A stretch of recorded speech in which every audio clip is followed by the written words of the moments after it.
Okay. Good morning. Good morning, sir. All right. So you're welcome to the Deseret School of Design. Um, my name is Pastor Mike. I'm a pastor. I'm an entrepreneur into real estate. I do construction, interior design, among other businesses as well. Right. And I'll be your instructor for the next 4 weeks or so.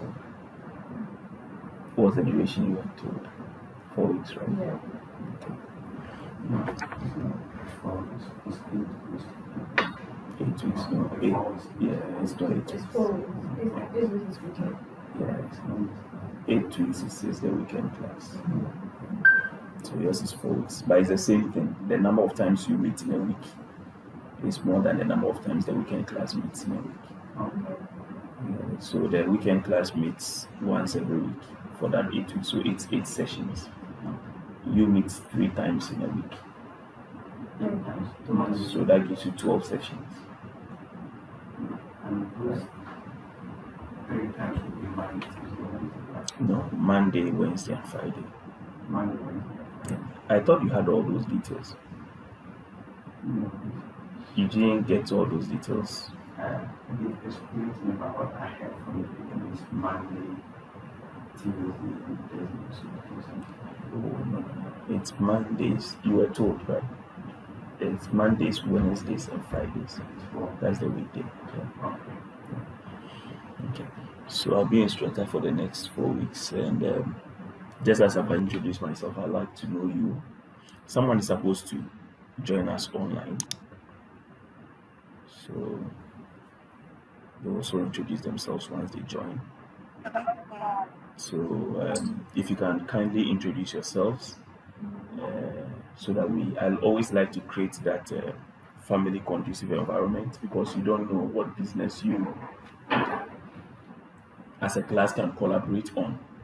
Okay, after class, so I always like to have a cordial to create that cordial. So if you can kindly introduce yourselves, what you do, and your expectations from the class, briefly. Yeah. You can start. Okay, my name is Mide Sylvia. Mide Sylvia. Middle Savior. Yes, please. Okay. So Savior. Savior is middle is your My surname. surname, and so My you're name is Savior. Okay. I'm a professional painter.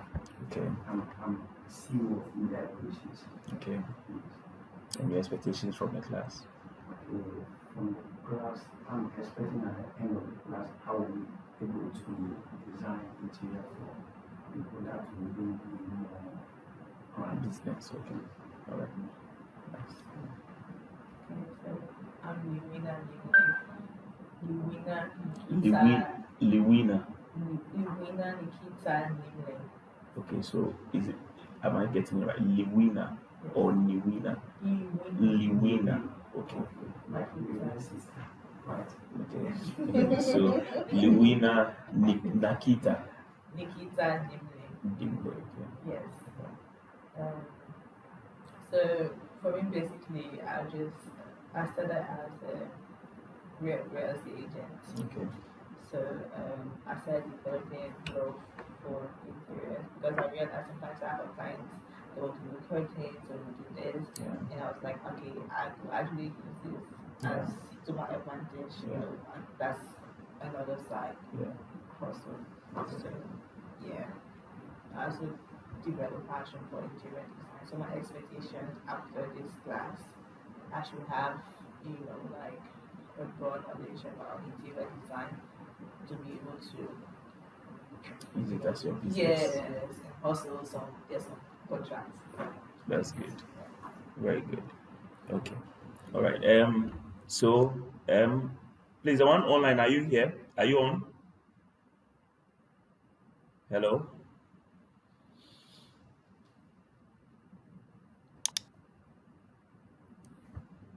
Are you with us now? Online. Hello. Hello. Yeah, hello. Yeah. Okay. So you've just joined us. We are introducing ourselves.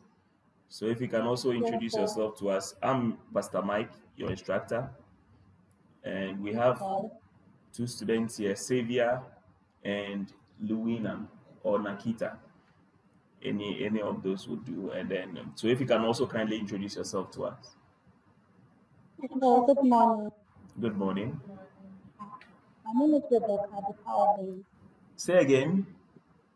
My name is Rebecca Adepa Obey. Okay, Rebecca. Yes, please. Okay, Rebecca, what do you do? Please, I work with West African Decor Tiles. Okay, West African Decor Tiles. Okay, Yes, please. great. All right. So you're welcome. Okay, so a Thank few you, sir. things before we start. Every class will be recorded, right? So Yes, sir. it's not as in the physical faces, but my screen will be recorded for you. Okay, Yeah. and those Yes, sir. recordings will be made available to you in the course of the week as a link, Yes, and you have a lifetime access to it, right? Even so, even after the school, you can always go back and refer to it, right? And every material I'm going to be using will be sent to you. A WhatsApp group will be created, right, for the class, and I'll be on there as well. So I'll send all the materials you need, plus any other materials that I feel will be necessary for you. I'll add it there on the platform and you have access to it. Is that okay? All right. If you speak loud enough, your voices will be captured in the video. So when we're having a class discussion now, I would appreciate if you can speak, you can up your voice so that your voice will be captured in the video. So that when you are yes, listening to it, you will know what went on in the class. Is that okay? Sure. yes, sir. Thank you. You're welcome. Let's get on with it. All right. Um, so interior design. This is how I always like to start off. Interior design. When you hear interior design, what first comes to your mind? What would you think? Or a layman, somebody just asks you, what is an interior designer, or what is it? What is it about? You hear the phrase interior design. What is the first thing that comes to your mind? Anybody? It's not really say interior design. So when someone say interior design, for my mind is designing inside of the structure. Okay. Designing inside of a structure. Yeah. Yeah. Xavier, what do you think? Firstly, when I first, as I heard of interior design, I thought it's about like painting inside and designing inside. That's what I thought of.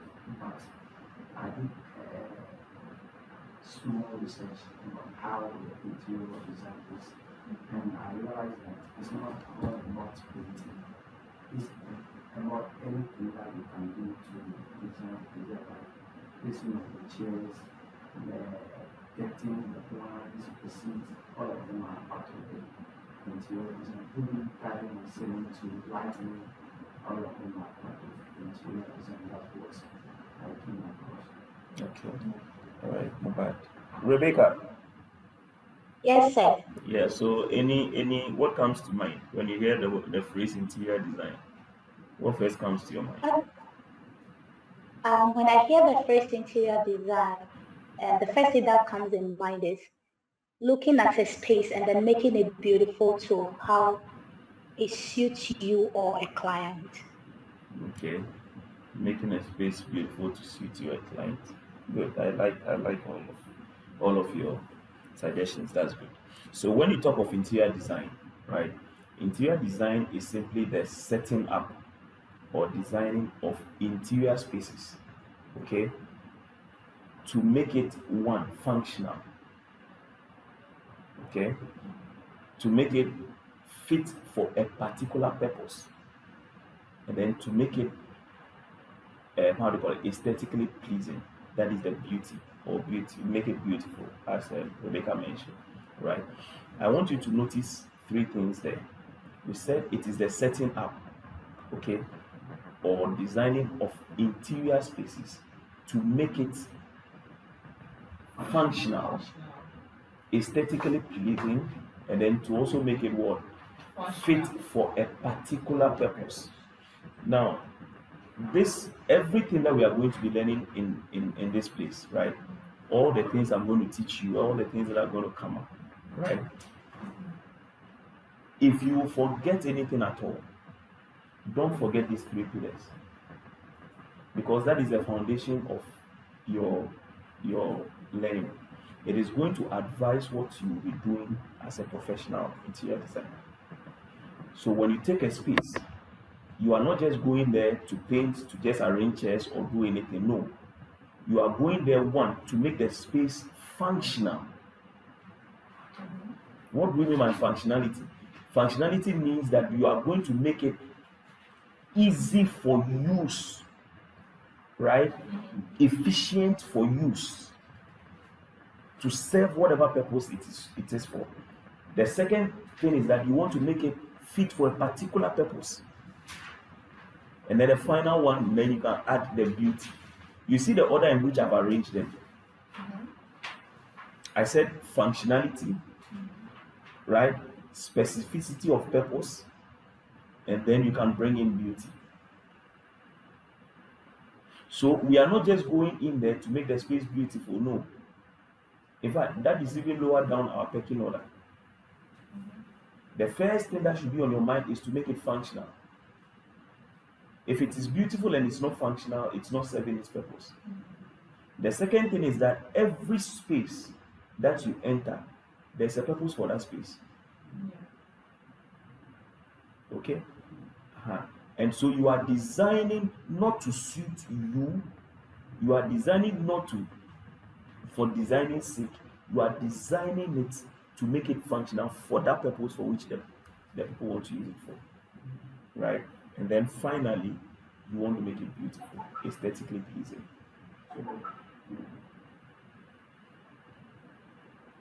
Say again. I thought you were going to ask. Okay. Fit for purpose. Yeah. Is that okay? All right. So when you take this space that we have here right now, right? When you take this space that we are in right now, it has a purpose. What is the purpose? It's for learning. It is our lecture theater, right? And we are using it to learn. Is that okay? So when you are brought in to come and design this place, and then you get to the lighting, and then you will begin to put in some nice disco lights here. Okay? Or even what we call warm lights. I'll explain all those things to you later. But what we call warm light, you come and place them here. It's beautiful, it's nice. But the question is it going to help our learning, the use of this place? Or I ask you, design this place as a bedroom, right? Then you go and put, after design as a bedroom, you have your nice bed, everything fine. Then you come and put some huge speakers here with some loud music, right? The question is it appropriate for a bedroom that I ask you to create for relaxation? So the purpose is key. Whatever you may be doing may look beautiful, but as long as it is not fit for purpose, you are failed. Do you get me? And another example, maybe you are children are going to use this space for something. Design it, then you go and put glass items there. The glass items are beautiful, but what's the purpose of the space? For children, and yet to put glass there, they will break it in 2 days and it will hurt somebody. So you are failed as an interior designer. Do you get it? Right. So that is what interior design is about. Also, interior design is about how we experience spaces. Right? Rebecca, can you see my screen? Yes, sir. You can see my screen, right? Yes, please. Okay. Good. Interior design is also about how we experience spaces. Right? Okay. So I always use this analogy. When you take an artist, somebody who draws beautiful pictures, right? An artist. And what you do is that you give them a canvas, a blank canvas. Then they will, before you know it, they will draw something nice on that canvas, right? And that when you see, you are wowed by it, right? For you as an interior designer, your canvas is the empty space or the blank space that you have been given. Even there may be items there, but the person says, "Come and redesign it for me." They have given you a blank canvas. Okay, they've given you your canvas like the artist and say, "Come up with something." And that's something that you come up with must give the users of the space an experience. You must take them on a journey so that when they walk into the space, right, the moment they walk in, the space is telling a story, right? Let me give you an example. When you walk into most people's living rooms, right, what is the first place your eyes go to? What's the one of the first you walk into the living room? What's the one of the first place your eyes go to? Most times, The curtains. the curtains, The color. the color. Yes, so first. Your eyes go to the sofas. Okay. So why do your eyes go to these things? Let me ask you again. So somebody said curtain, somebody said sofa, somebody said color. Why do your eyes go to these things? No matter how miserable the place is designed or how well it is designed, why do your eyes go to those things first?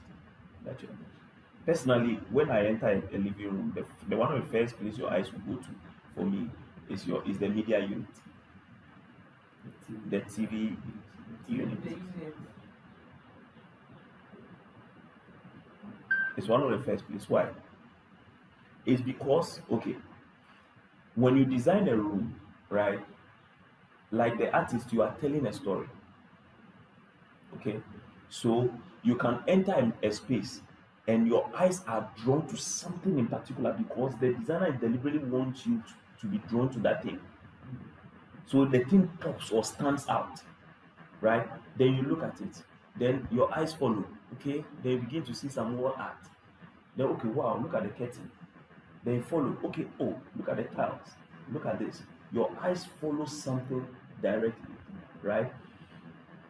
Sometimes nobody may even have to tell you pass here, pass here, pass here.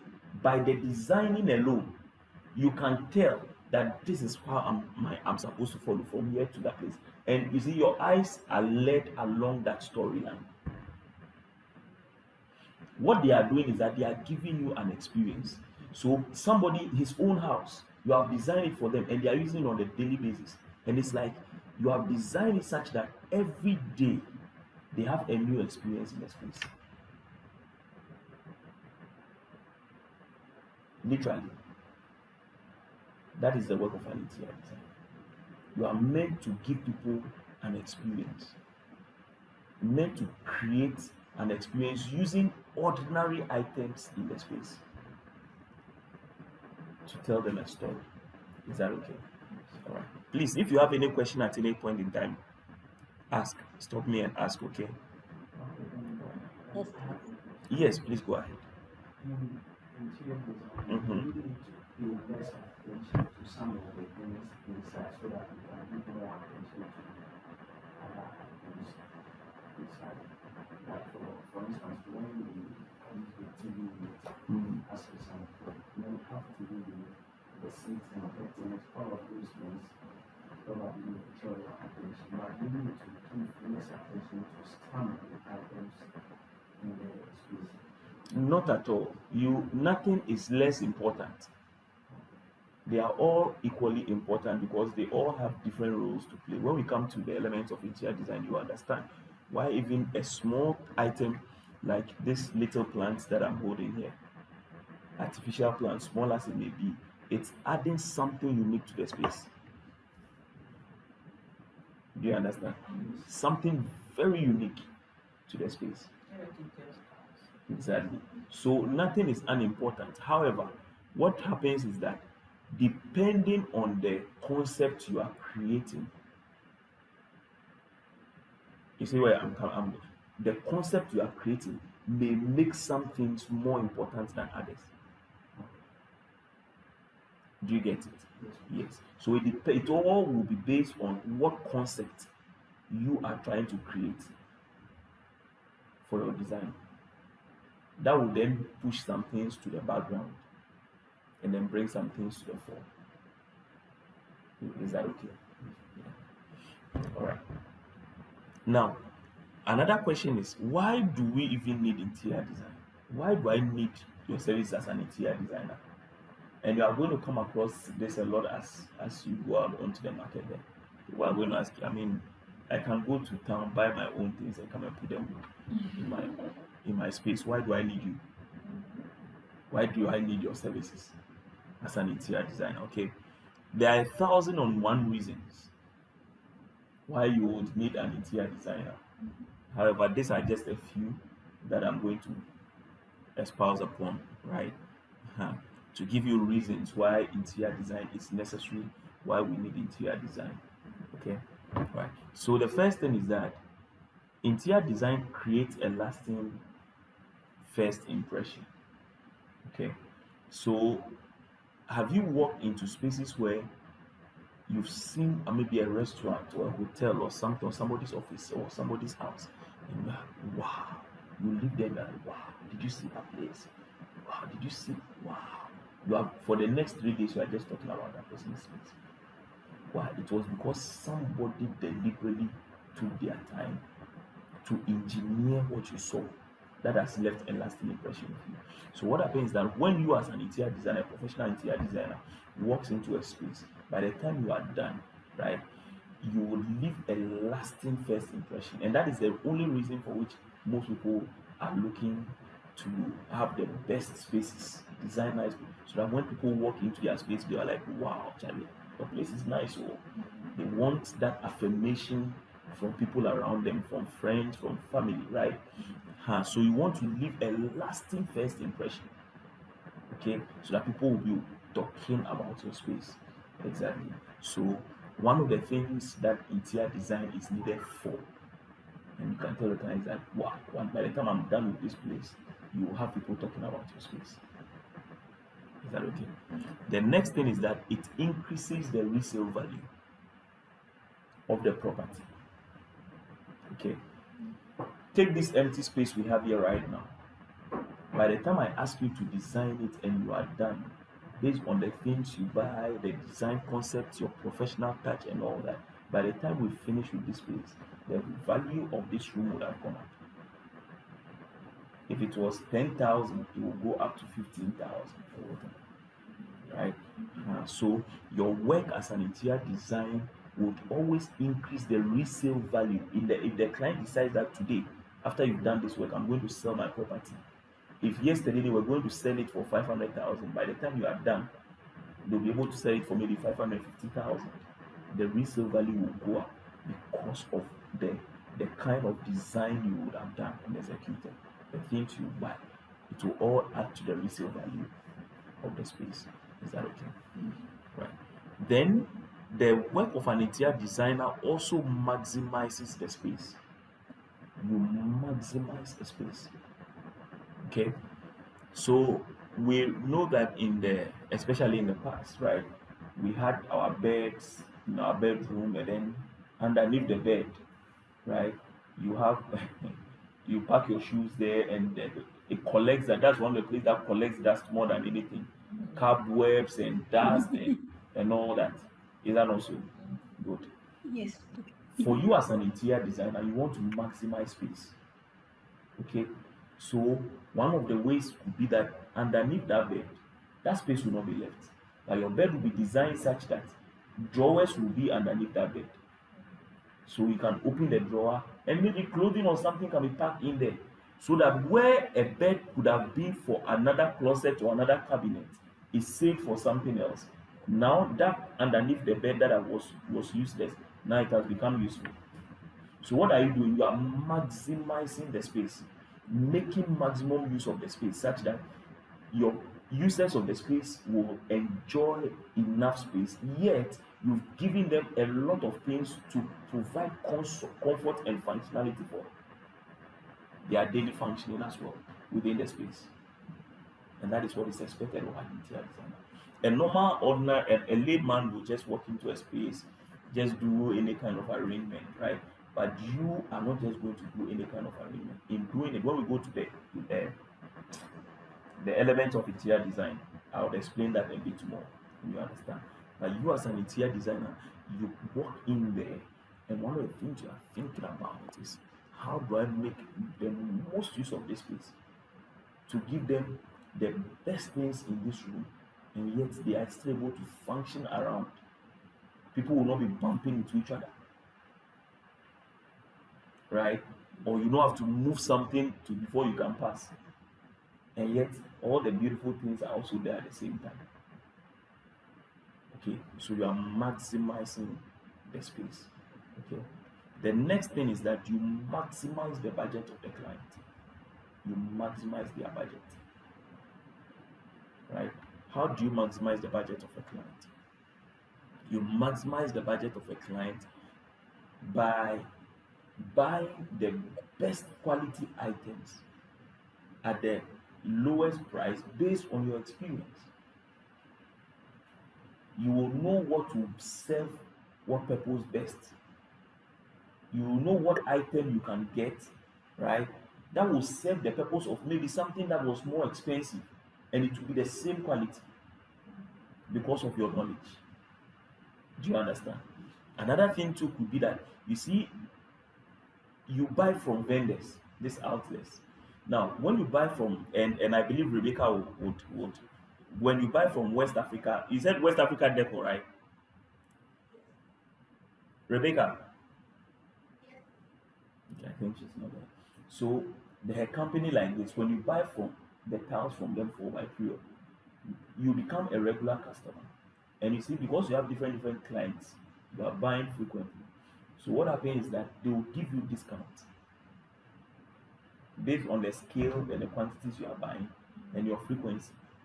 So what happens is that if you like, you can pass on the discount to your client if they are a good client. And in so doing, what you have done is that you have what? Maximized their budget. You've gotten them things they will not be able to get at a certain price. Is that okay? Right. So you maximize their budget.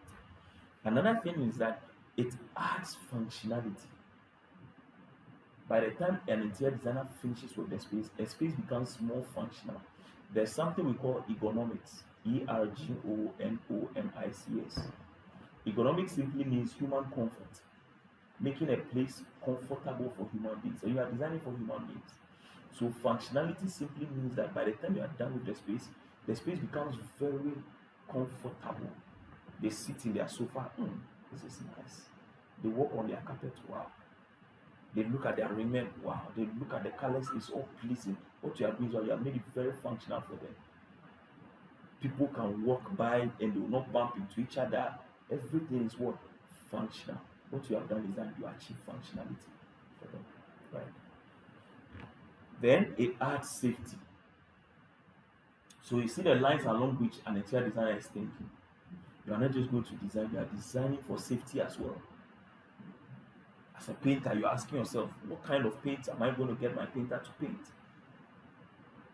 Does it have volatile organic compounds, VOCs? Those are compounds that are sometimes in paints. They are toxic to human beings. When they react to, this place is hot at a certain temperature, it will react to the paint. If those toxins are to be released into the air, we'll be breathing it in. So you do your research on all these things to make sure that whatever you are using for your client is safe. You see the way the cables are hanging all around here. If an interior designer, by the time you are done with it, these cables must not be hanging. But we will be able to use all these gadgets too. But you will not find cables hanging. The floor will be chiseled, the wall will be chiseled, everything will be hidden. The projector cable will just come out through the table and I'll just fit it in back. So that you don't trip over the cables and all that. You are making it what? Safe. Not every tile can be used in wet areas. You ensure clients say, oh, this is the tile I like, it's very beautiful. I saw it in my friend's place. You say, no, this won't work for wet areas. And you explain to them, you are making them what? Safe. Is that okay? So interior design adds safety. Then interior design also makes it easy to maintain stuff. Ease of maintenance. You make it easy for people to be able to maintain their property and maintain their stuff, their items. Okay, so one of the things an interior designer is always thinking about, how best, what kind of materials What kind of items can I use that they don't have to suffer before they clean? They can maintain easily. The bulb, when it bends, does it mean when the bulb bends, but that's it? You are going to buy some kind of light in time, you have come to hang it there. The moment something small spoil on it, that whole light is condemned. That whole item is condemned. Have you done the client good or bad? They cannot easily maintain it. So we must have parts around that they can easily find. They cannot easily find it around. It's not easily maintainable, right? Your client lives in a dusty area, then you go and put white curtains on their windows. Every 2 days they have to remove it and wash it. Do you get it? So it means in that area, what do?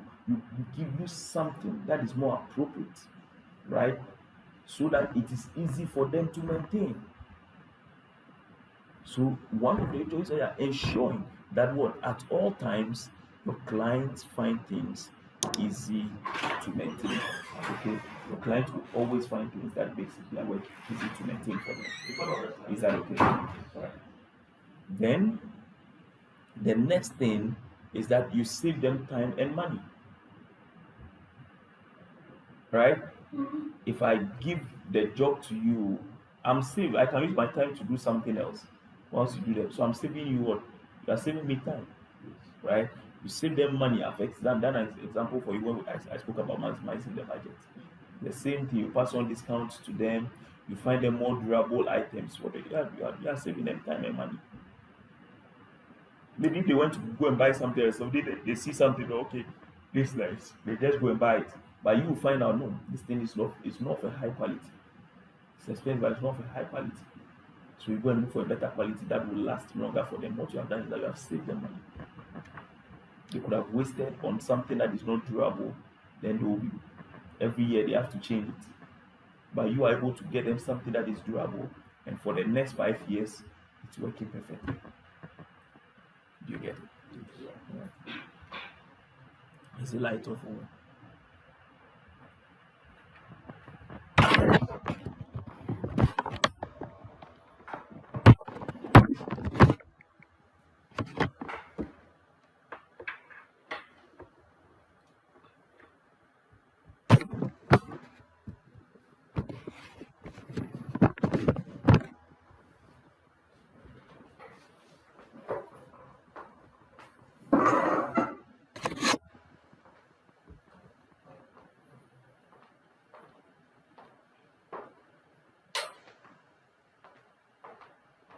Please, can you all see my screen?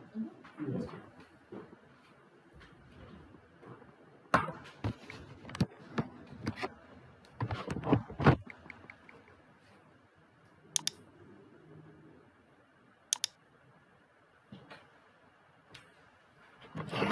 Let's quickly create a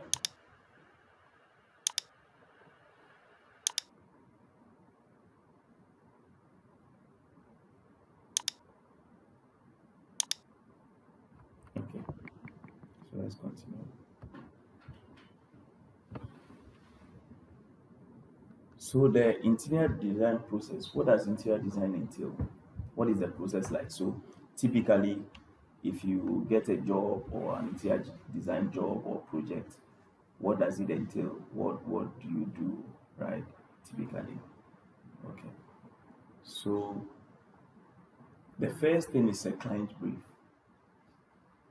Okay. The first thing is, don't worry, all this I'll give to you.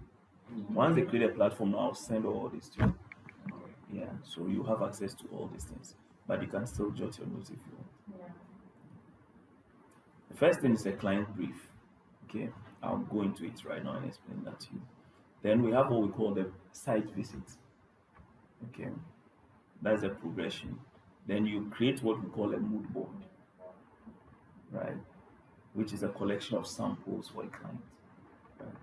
Then you have what we call the artistic impression, which is the 3D model of your concept, which will be using a software to learn. Okay. Then you prepare your budget and your quotation, and then you can begin manufacturing and installation.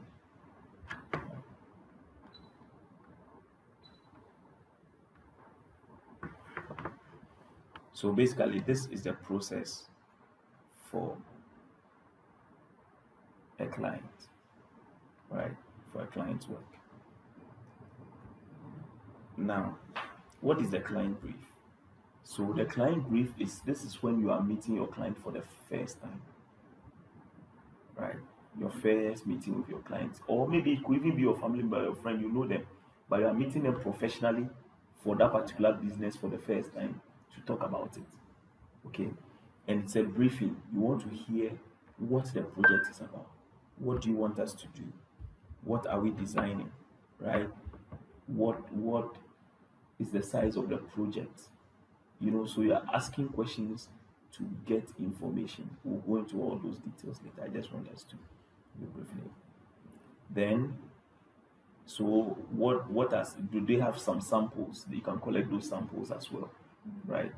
Are there any specific or preferred items they need, preferred colors among others? Is that okay? So before we go on, when we say the interior design process, like we've seen, which is what your client brief, your site visit, right? Your mood board, artistic impression, your estimate and budget, and then your installation, right? There's a process and a science to it. This is what I mean. So your work as an interior designer, about 80% of it is going to be what we call project management. Just about 20 is you doing your concept. So if I come up with the design for my space that I want to do for my clients, the building, the whole project, right? You are not a tiler. You are not a painter. So you are a painter, yes, but you are not a tiler. You are not a carpenter. You are not an electrician, right? You are not a POP guy, right? So what is going to happen is that but the project, the client too is giving you, and all these things are part. They are expecting it to be executed. So does it mean that since you don't know it, you are not going to do it? No. You have designed the project and you have to execute it for the client. So majority of the work is going to be about 80% of it is going to be you managing the project. Not as an artisan, but managing the whole process. So if you even do your painting side, which is your work, and you have done it, you need to supervise and engage a tiler, ensure they do the work. You need to go and look for a carpenter to do the cabinets, the wardrobes, the what not. You need to go and get an electrician to come and fix the lighting, fix the electrical stuff that needs to be fixed, right? You need to get your tiler to lay your tiles. You need to get a plant person to help you with the plant designing. And all these vendors have to be managed. So you see that majority of the work, it is not you who is going to do the actual physical work. Your working will be supervising those people to get the work done. So for that period, they become your workers. They are working for you, and you are working for your client. Is that okay? Majority of that is going to be project management. This is how come your project management skills have to be on point. Your ability to manage people, manage resources, supervise, it has to be on point.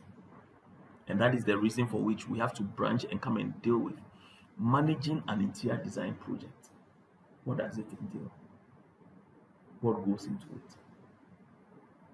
Because 80% of the work you are going to do, once you come up with your design, the rest is what? Project management. Do you understand? Okay. So what does the entire process entail? The first thing you need to do in terms of the process is to what? Establish and define the scope of the project. What do we mean? Defining and establishing the scope of the project is finding out what is required of you by the client, what the project is about, and what they are expecting from you to execute. Is that okay? All right. So the client, it's up to you to now get all this information so that you know that, oh, the project, the scope is that it's a 3 bedroom house that we are going to design. It's at Dansoma, right? So that you don't get there and then you can now come and discover there's a huge boys' quarters that is another 2 rooms and they're expecting you to design that one too. Your scope says it's what? 3 bedroom. So now, if you are adding 2 extra rooms and you want me to design, what does it mean? It means that things have to change, the terms have to change. Because I came here to come and design a 3 bedroom house, a kitchen, and maybe a living room. That's what you told me. Now we are finding out there's 2 extra rooms in the boys' quarters that I have to go and design as well. It wasn't part of what? The original scope. So you need to establish scope simply is what? The boundaries. What are the parameters within which you are expected to operate? What is expected of you? This is very important and it's very key. You need to know your scope. Oh, and but head down with mommy. Say Ben is saying, is it part? Can we add it? And then update everything? Because it's going to cost money and time to do that thing that you are coming to add, right? Exactly. Okay, so as part of the project management process, you need to define your scope. Okay, the next thing that is required of you is to plan your budget. Plan your budget. How much is it going to cost to do that project, to execute that design you have developed? How much will it cost you? Once it involves a lot.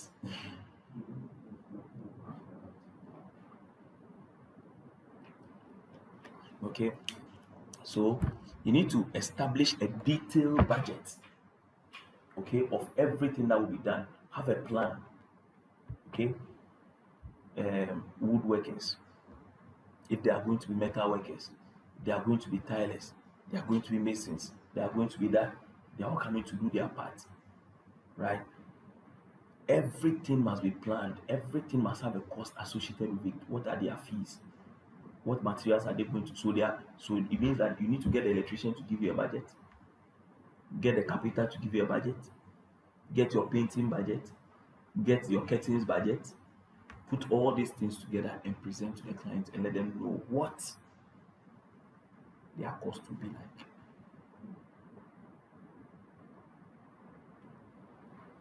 The next thing is that you need to have project timelines. How long is my project going to take? Oh, this project, we need it in a month's time. Can you deliver in a month's time? Don't go and take a work that you can't deliver. You go and promise, you are destroying your brand. So I like to always under promise and over deliver.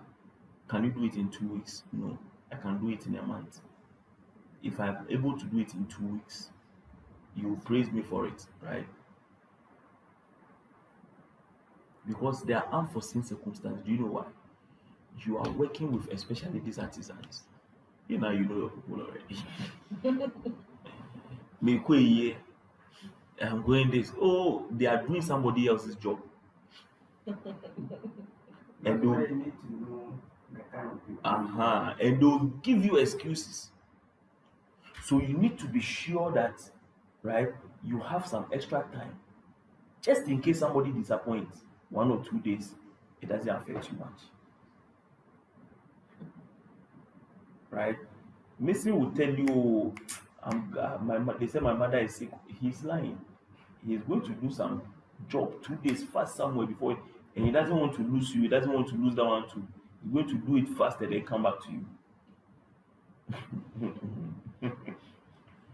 do you get it? Yeah. So you establish your timelines. And when we say timeline, it's not just the timeline for the full end of the project.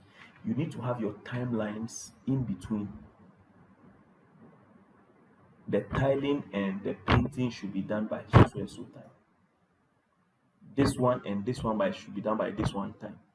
This one can't be done whilst this one is being done, so this one will wait. Or carpenter can be doing his work at his workshop and only come to site when he's coming to do installation. So you have a timeline for everybody. By which time, so that when something delays beyond a particular time, you know that work is delaying. Because you have a set timeline for everything. Is that okay? So you must have what? A time plan as well, projects, timelines. Then, client agreement is another thing in the process or the project management process that you have to do. You can't never, and we are all guilty of this. We all do it. Never work for any client without an agreement.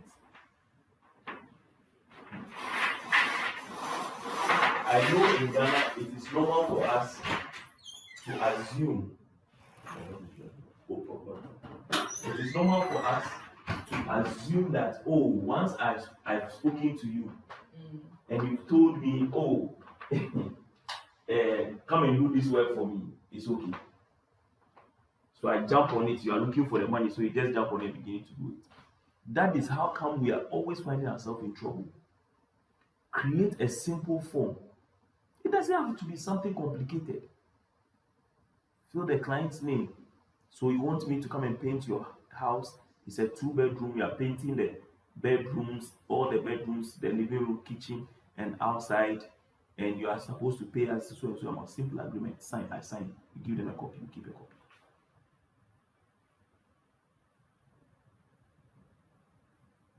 The colors and everything are stated there. So that tomorrow when they come, oh, I said paint it blue. What kind of blue? If it's just blue, then if I paint it light blue, you can't complain, right? And so it's not light blue. I said royal blue.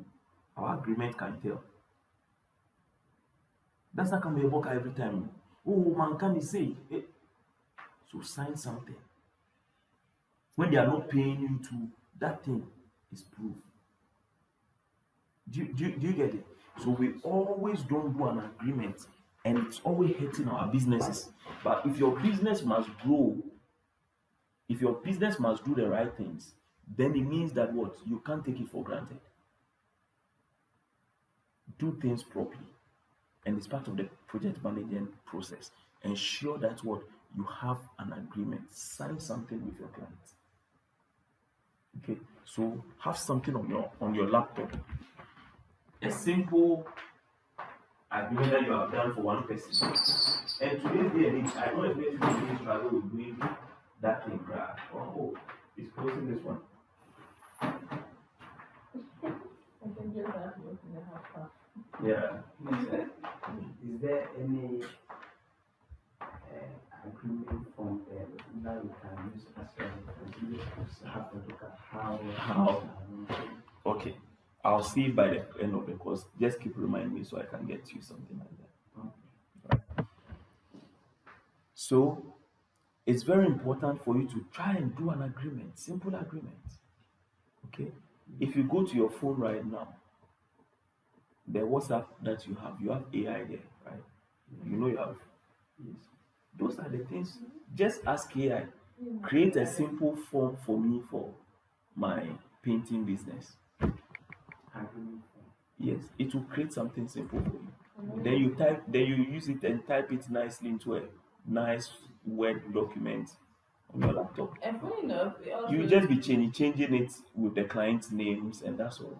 The one I have here is it also like turned into a Word document. You can even tell it, ask it. There are some of them you can convert it to a PDF or whatever. Yeah. Right. I think is it a normal the WhatsApp? No, it's a chat. Chat GPT. Yeah, that's for chat GPT. Yeah, when you use chat GPT, it can do all that for you. Right. So it's very simple, and into this day and age, we should not even complain that and allow these legal issues to bind us and then people client to be disturbing you and tell you this is not what I said. Sign something. You safeguard yourself. Do you get it? Yes, please. Right. Then the next thing is that site analysis, which is another thing we don't do.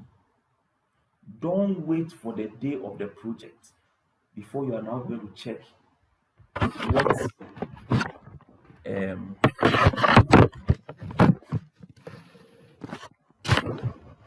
you can see that.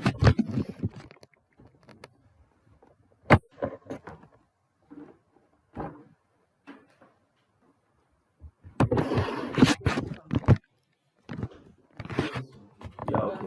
When I'm there, it was You are okay. Once you're here, you're fine. Yeah. So site analysis. Don't wait for the day of the project before you have bought materials. Then you are now running giddy, giddy, giddy to go to the site.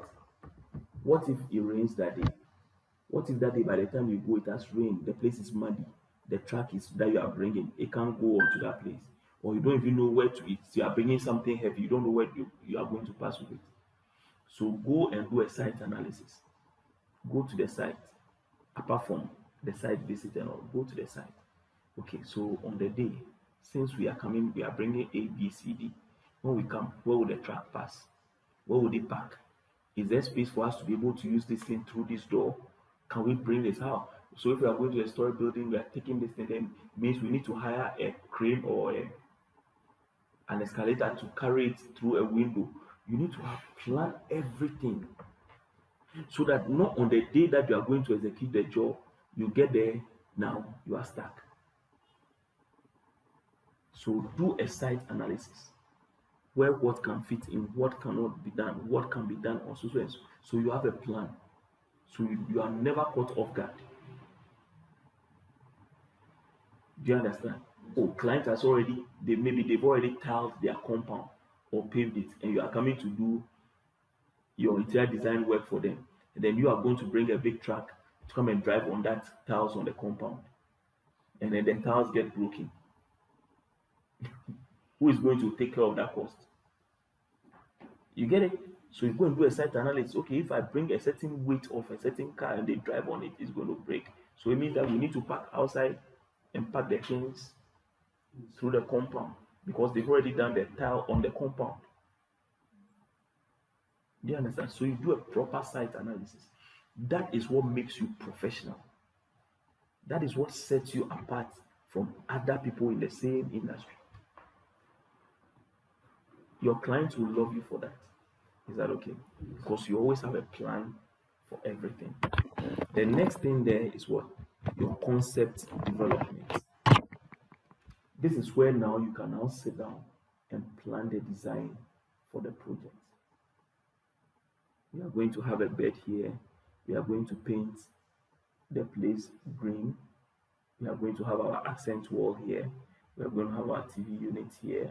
We want to create warm atmosphere. So these are the type of light we use. This is the type of this ceiling design we will do. So now you can now design your what concept using the software that will be teaching you. Is that okay? Is it showing? I have a question. Please go ahead.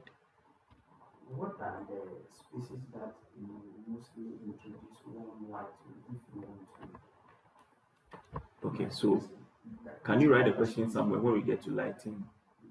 Then you ask. I remember I asked You remember, okay, right? So we'll deal with it for you. Yeah. Okay. So the next thing there is what?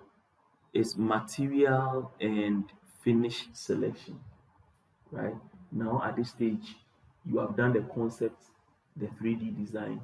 The client has accepted it. Okay, it's approved. It's nice. Let's go ahead and do it. Now you have to go and do material selection. What kind of materials are we going to buy? Where are we going to buy it from? Who is the best vendor to buy it from? Are we going to go far to go and buy it or just somewhere close? Okay, what kind of materials are you even going to use? Are you just going to use any normal wood, MDF wood, or gloss or mat? Do you understand? You begin material selection. Are we just going to buy just any curtain? Is it going to be cotton? Is it going to be linen? Is it going to be wool?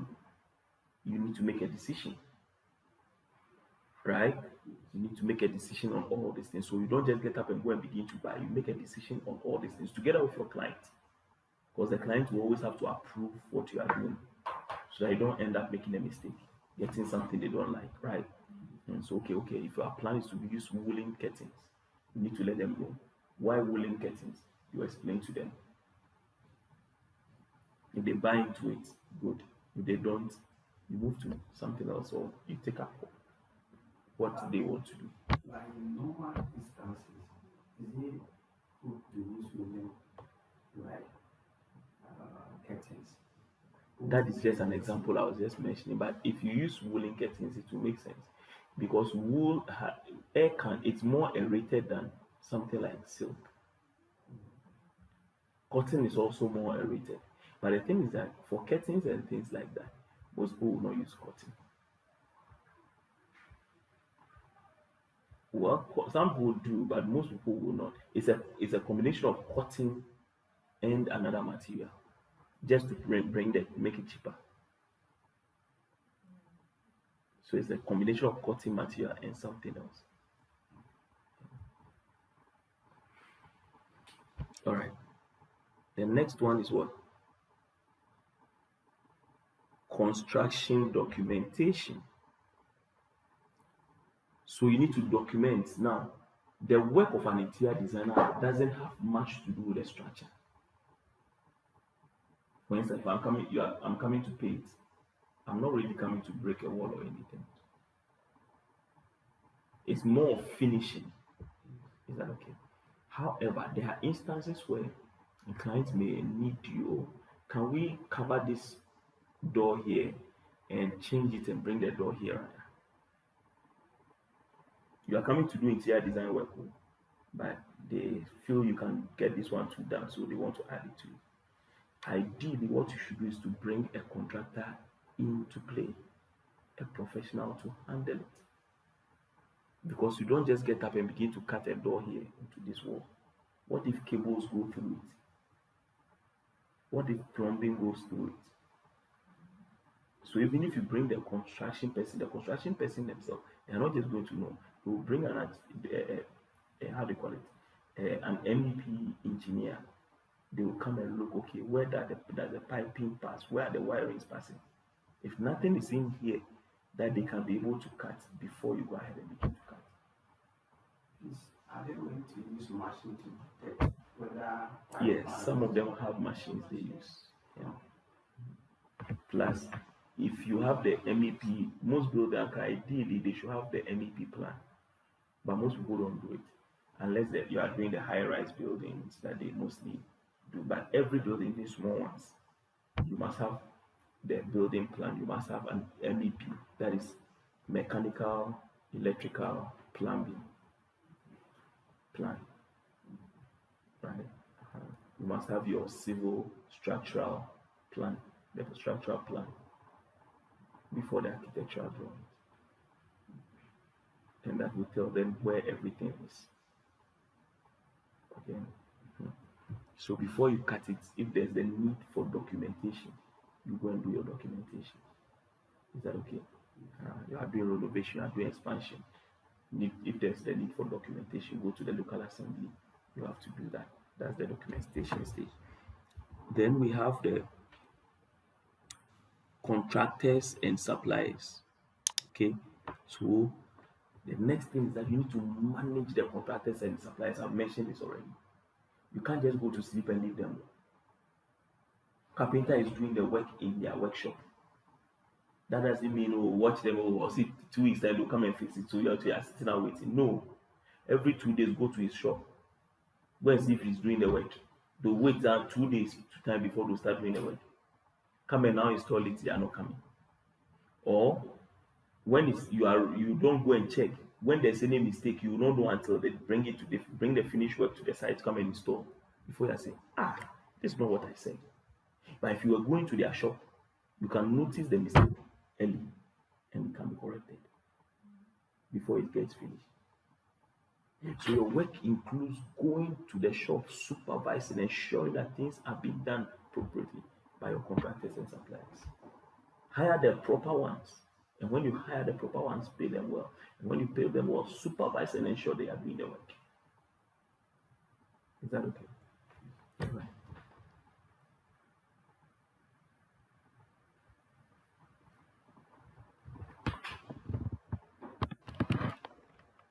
The next one is what?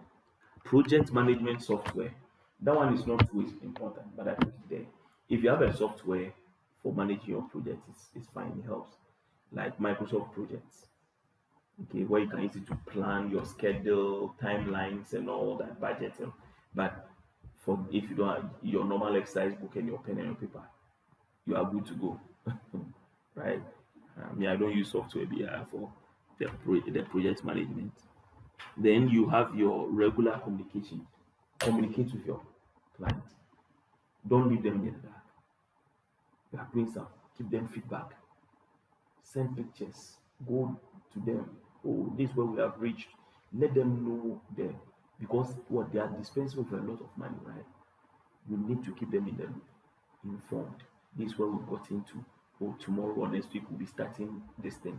We'll be doing so. Don't worry, we are on course. What you are doing is that you are giving them assurance, and they are sure that whoever they are dealing with knows the work one, and then it's a professional. Is that okay? People don't like to give out information at all, but your client is the one paying for the thing, is it not? So why not give them feedback, the information they need to make them also what? Relaxed and happy. Is that okay? Yeah. Then quality control. That's what I've written here. Quality control. Be checking the work that is being done. Go to site. Hey, Mason, this thing is crooked, it's not straight, right? Be checking. Constant supervising. Constant supervising. Like I said, majority of your work is project management, which is supervision, managing the process, managing the people, managing the resources. Is that okay? Yeah. Then budget tracking. Track your budget. Don't just assume that they've paid 100,000 into my account, then you begin to spend. Before you know it, your fees, which is 20,000, you have started spending that one too. Because you are just buying. Track your budget. Know that okay, hey, we said we'll spend 2,000 on water. But hey, at the moment you lose that we have spent 2,100 on water. So it means that extra 100, we have to make it up somewhere else. Make sure you go and get something, get a discount or something somewhere so that to make up for that 100 somewhere, to ensure you are within budget. So track your budget and ensure you are within it. Is that okay? All right. Then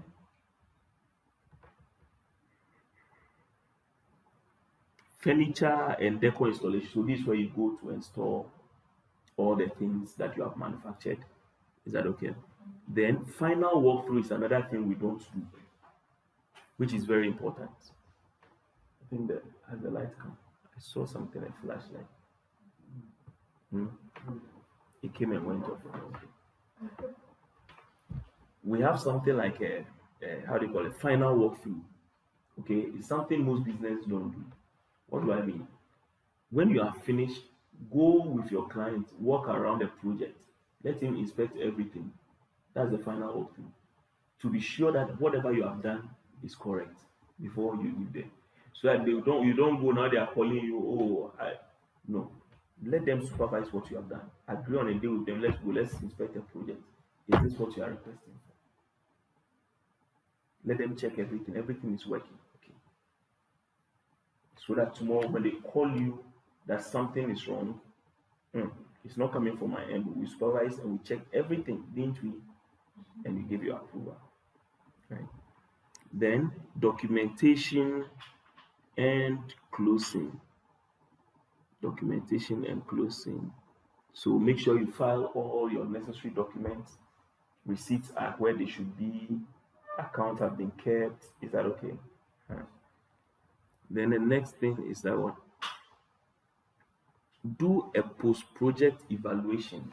Another thing we don't do. When you have finished a project, sit down with your team, evaluate the project. What caused us to delay in this area? What happened and these materials were not delivered on time? What happened here? Oh, how were we able to do this thing in 10 weeks? Details will come out, you'll be shocked. That will help you in your next business. So always sit down with your workers if you have any. If you don't, just sit down and do an evaluation. Okay, so from the day we met the client for the first time, what was it we delayed? Who was responsible for that delay? Oh, me. That was because I didn't give this feedback early. Do a thorough analysis. You see that the mistakes you made on one project, the moment you get a new project, you don't make those mistakes. So you are always improving, you are becoming a better and better entrepreneur. Once you have design. Is that okay? Yes.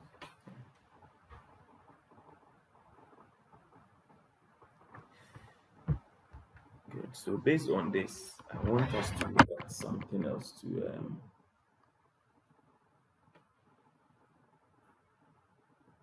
how then, so still on the client brief, right? Now you understood the process. How then do I know what kind of questions to ask my clients to get the information right? So I prepare something like a questionnaire for you. It doesn't mean go and ask these exact questions. It gives you a framework to know the kind of question you should do. Because the information you get from your client is very key to the design you do. Some of them will tell you, "Okay, but they have a choice. You just go and do anything and bring it to them because they say, oh, just do it something nice for me. Yes. You've done something nice, they'll bring it. Why are they doing? That is because they had an expectation. Yes. They didn't know how to describe the expectation to you. So it's up to you to draw that expectation out of them so that what you'll be doing will match that expectation. And you can only do that through the kind of questions you ask. So we need to go to them and ask key questions. And so these are a few questions that we will go through. The first thing is that you need to seek general information. Find out general information. So information such as the name of the client. For example, I'm doing a project with a friend somewhere. The person is the one who brought the project we are doing, right? And I'm preparing an invoice. So I call him, Charlie, give me the name of the client so I can put in the invoice. He doesn't even know the name of the client. And yet we have accepted the contract, we have started working, we are giving, and yet you don't know the name of your client. Do you get it? So how would we even prepare the invoice? We go and give the invoice without the client's name. Do you get it? So we need to do things the proper way. So you need general information section. Your name, sir. Your name, madam. Right? Contact information. You write it down. Not just phone number. If they have email address. Because you don't know whether you need to send them an email. Okay. Then the project address. Where is the project located? Is it in Ebri? Is it in Dansoman? Is it in Pram Pram? You write down to that. The next thing is what? Your preferred method of communication. Find out from the client what means they want to call. It's not everybody who wants you to call them. It's not everybody who likes WhatsApp. Some people they just want emails. Some people they like text messages. So ask your client, which method do you want us to communicate with you? Is it through email? Is it by phone? Is it by text? I had a professor, he says, don't WhatsApp me. It doesn't even use the WhatsApp people. Say, don't WhatsApp me, don't call me, don't do anything. Just send me a text message. When you send him a text message, he won't respond because maybe he's busy. When he's free, he will call you back. So when you call, you never call him anything. And if you don't send him a message to and you see your missed call, he will return it.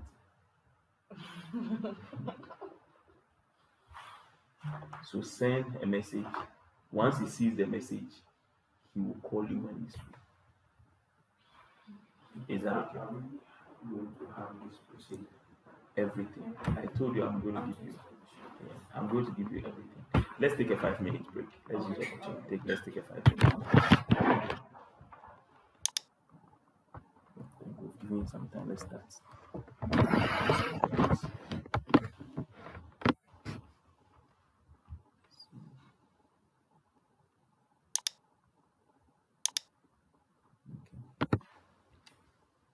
So now, once we establish this general information, okay, then you go to the project overview. So that was where in the project management process we're talking about define the scope.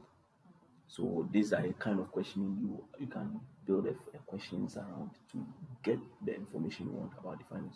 So you need to let them describe briefly the proposed purpose of the building, the scope of the project, what is it about? Is it a 3 bedroom? Or you say, oh, this is a 5 bedroom house at so and so place. It's my dream house. I want to use it for. So you're establishing the goal. Is it your second house? Is it a house for just rental? Or is it a house that you're going to live in with your family? You are establishing, so you are using this to create those questions to get this kind of information, because this will help you so much in your design concept, right? What is the desired outcome of the space? What do you want, right? Well, I want to create something that is like a resort for my family because it's our dream house. You are going somewhere. It's giving you an idea of what they are looking for. Is that okay? Right. Then we have the budget and timeline. Okay, you need to ask questions on the budget. So most people, what we will say is that you go and prepare a budget for me. Go and do estimates. I find that also a bit problematic. This is the reason. If you ask me to go and do an estimate, I don't know what is in your bank account. Most of those people will say, well, go and do estimate for me. Actually, their money is not even ready. Or they don't even have that kind of amount for even the project. So, and besides, when that happens, you also don't have any idea what their plan is for the project, right? So you go and do your own estimates. Oh, let me do this kind of design. Let's do this for them. We want to get the best for them. You bring the estimate like, oh, this is huge. I thought it to be about 50,000. You are going to do something like what, 100,000. You get it? So if you can get them to give you because see, before anybody begins to say, I want to do this project, they have a budget in mind. They may not have thought about it, but in their mind, some way, somewhere in their subconscious, they are planning. I'm not going to spend more than 50,000 on this thing. It's somewhere wedged in the back there. If you're able to get that information, what happens is that you will now work and ensure that, listen, whatever budget I'm doing, I'm going to make sure I don't exceed 50,000. So that you are secure, they are secure. Otherwise, you waste your time and work. Doing budget is not easy. Estimate. You are making calls, you are getting the artisan, go do estimate for me for this one, do estimate for me for this one. You put all together, and then the client say, oh, I thought it would be something small. They are not even ready. Okay, so let them give you a budget if possible. If not, then maybe you may have to go through the long process or the long route. I think our lights are on. Let's fix some things. You can see it on the projector.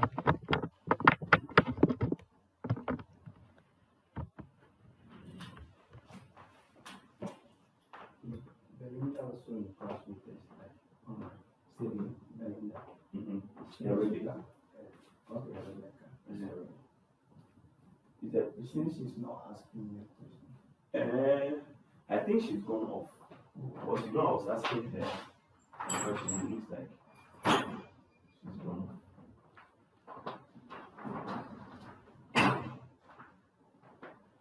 On this thing online, I'm not sure to study this online. You're not sure. Like to do this course online. It won't help you. Yeah, you get That one confused. help Because you know the internet sometimes. because there are practical things we even do in class. She can't be able to do it. Maybe she will not be coming out. I don't know, and I need to find out. There are practical things we do in class. She cannot be able to do it if she is home.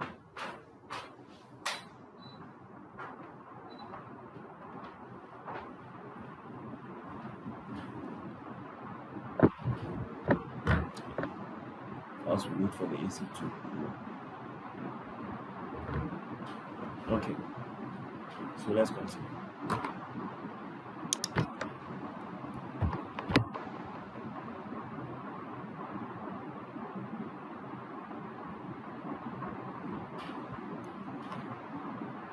So we need to establish that the budget, right?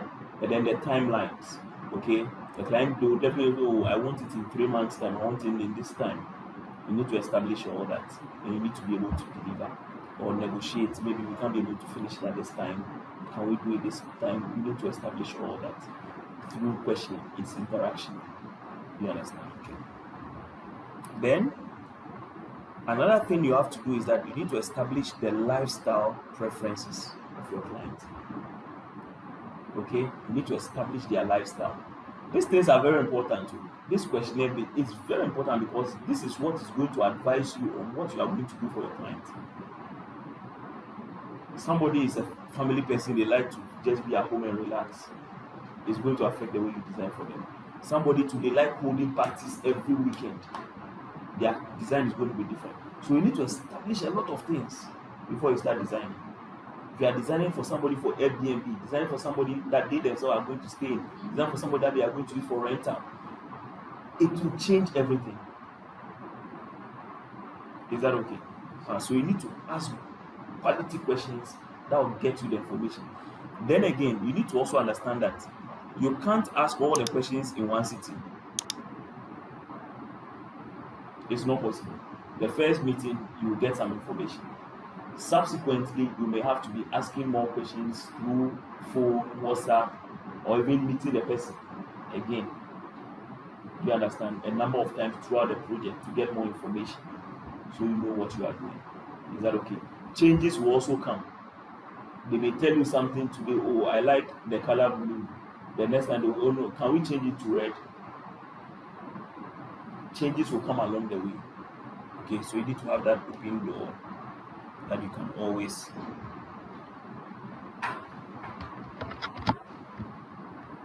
satisfy your client. Okay, all right.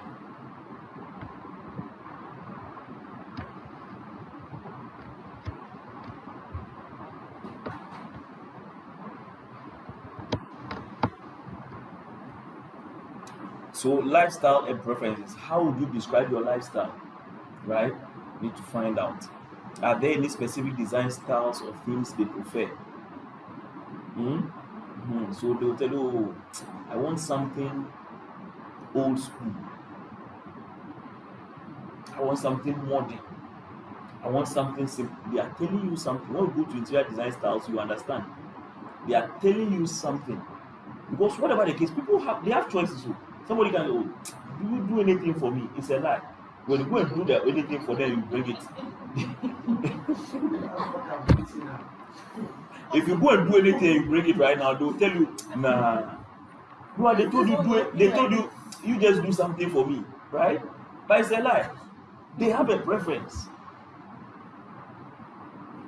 They have a preference. It's up to you to bring it. Find a nice way. Okay, so what are your favorite colors? How many children do you have? Do you understand? Maybe they don't even have a particular color they are looking for. But the fact that they have children, if you go and use white, they'll tell you no. But they didn't tell you from the outset that ask for white, no. But the fact that you ask, oh, do you have children? Yes. What are their ages? So I have is 4 years and 2 years. Quickly, I know that if I do white, 2 days it will be dirty. They'll even put oil on it. So that means you cancel white, or white has to be at a proportion that they can't reach. You get it? So your questioning will help you to know what will favor the client or what will be best for the client. You understand? So you need to ask their lifestyle.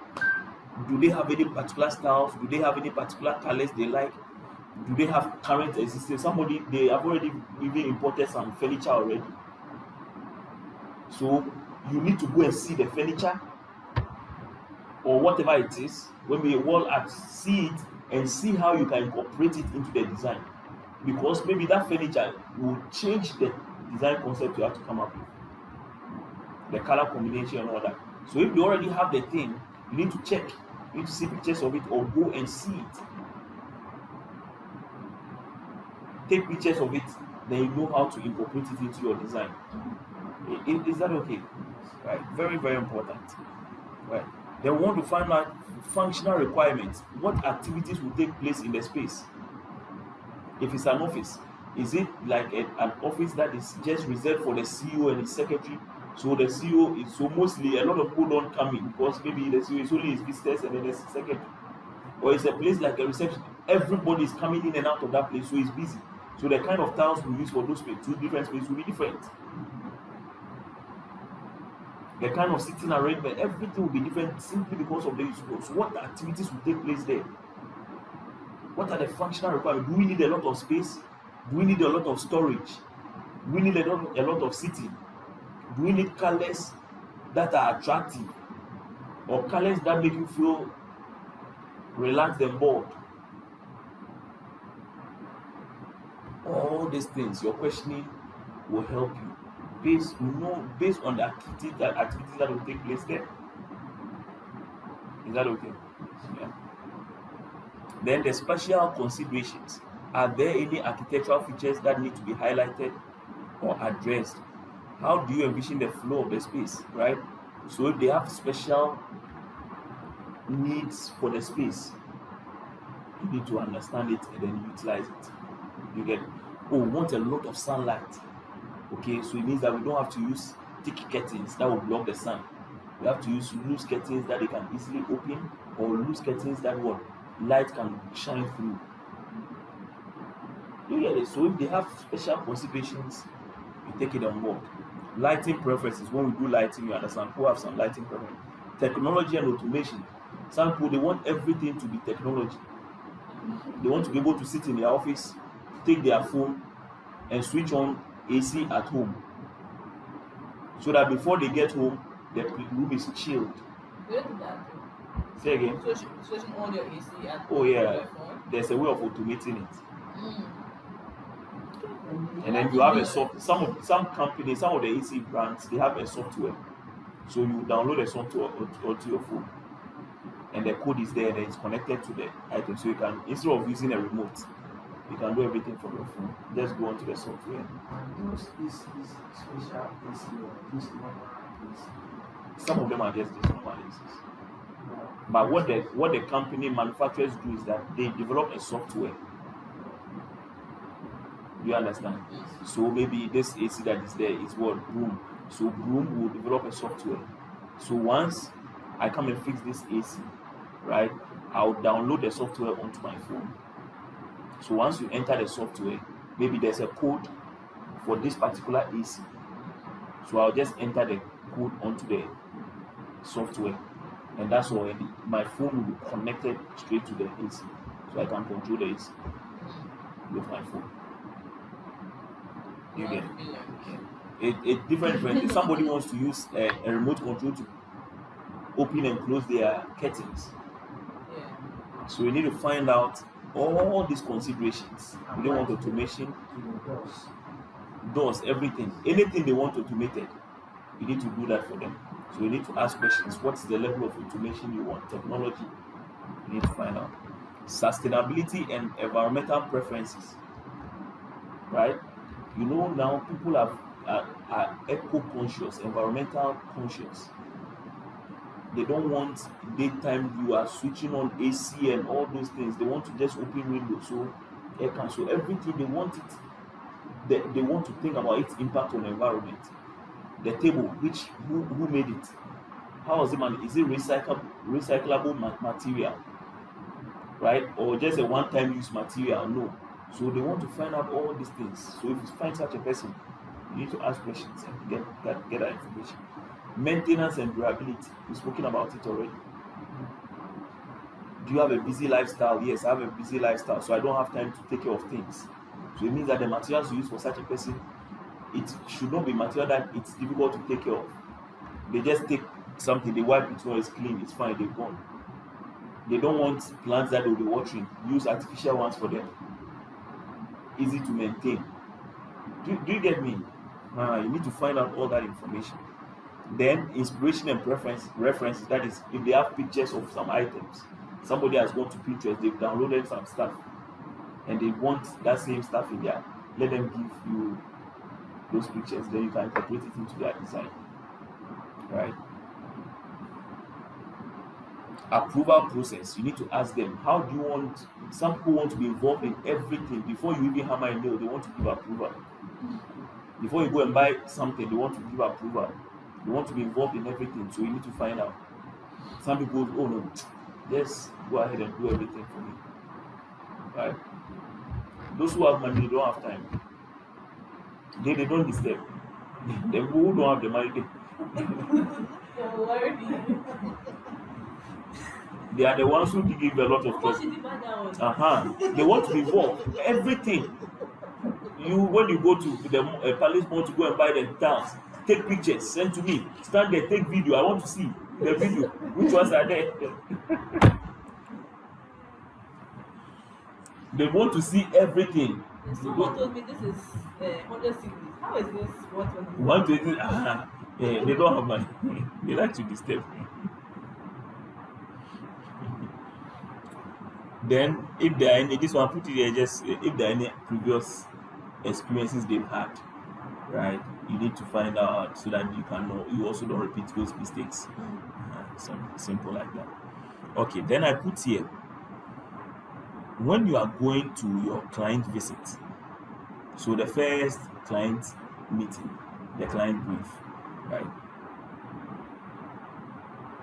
Here are a few checklists of things I just put there for you underneath the questionnaire.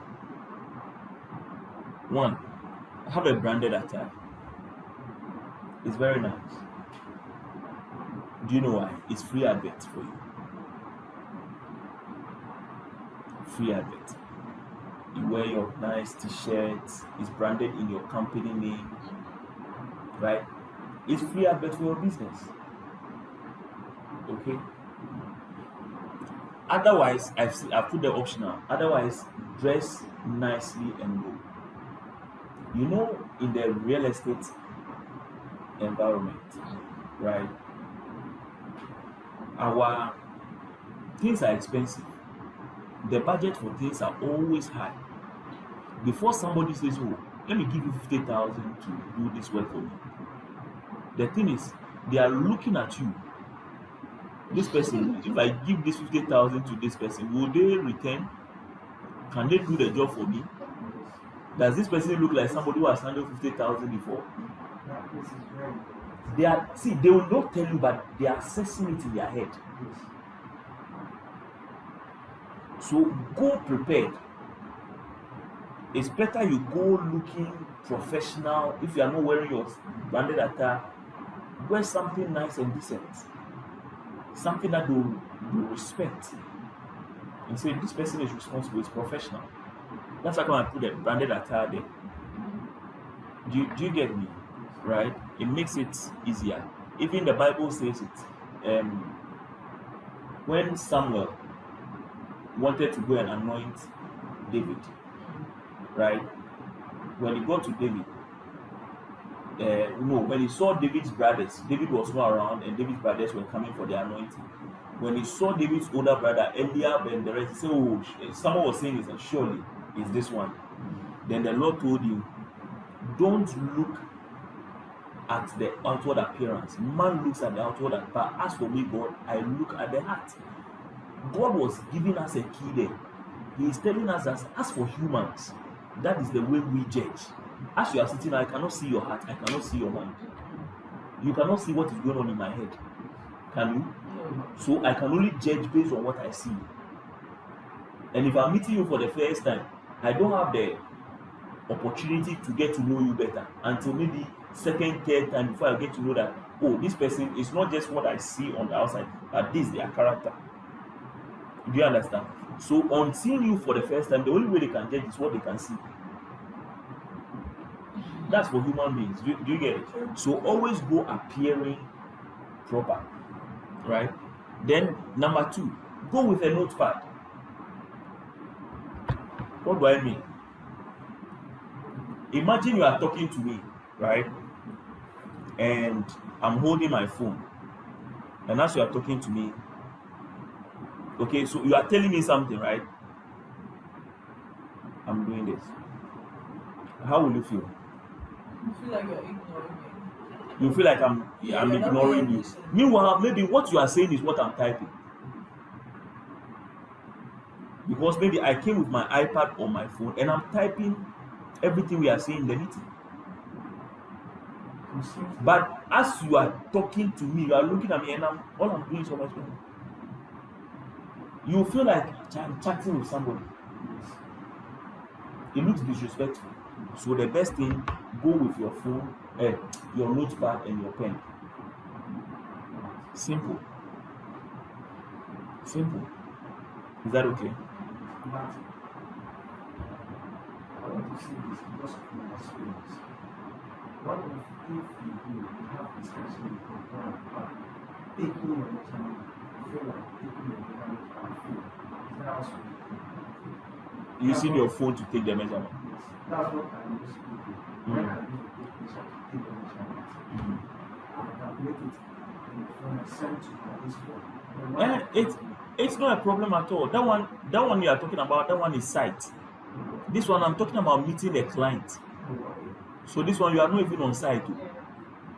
You are meeting the client and you are chatting to find out their information. Do you understand? So you may not even have gone to the site yet.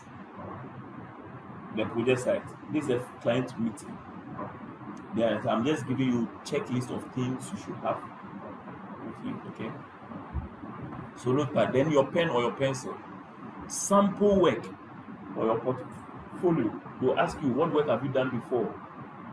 Or can I see some samples of some things? You should have some things on your phone to show to them. Some pictures. And that's where the 3D also comes in. When we learn the 3D, you can use it to design plenty different rooms. When you render them, it's very good. It's like a picture.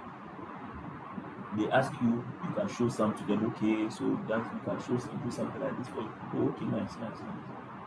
You understand? Because it will definitely come up, this one. Then meet in a safe meeting place, possibly a public area, a public space. The world is very dangerous now. Not only the ladies now, the men too, very dangerous for us now. Somebody can tell you, meet me in my house. The house is a mansion. If they take you upstairs to one room, if they ask you to come out alone, you can't even find a way to come out. The rooms are too many, you can't even find a way to come out. What if they push you into a room and lock you there?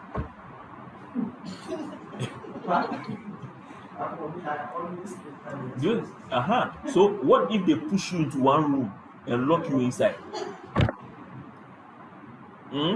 And they are going to use it to do whatever, and they lock you inside, and you this tour, you didn't tell anybody exactly where you were going in the house.